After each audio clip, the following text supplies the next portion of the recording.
ভারতে ভাগের জন্য অনেকেই সরাসরি মহাত্মা গান্ধীকে দোষ দেন, কিন্তু ইতিহাস কী বলে?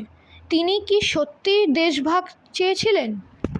আসলে 1940 এর দশকে জিন্নাহার দি জাতিতত্ত্ব বা টু নেশন থিওরি এতই শক্তিশালী হয়ে উঠেছিল যে সাম্প্রদায়িক দাঙ্গা আটকানো প্রায় অসম্ভব হয়ে পড়েছিল। কংগ্রেস নেতারা, বিশেষ করে নেহেরু এবং প্যাটেল, বুঝতে পেরেছিলেন যে গৃহযুদ্ধ এড়াতে দেশভাগ মেনে নেওয়া ছাড়া আর কোনো উপায় নেই।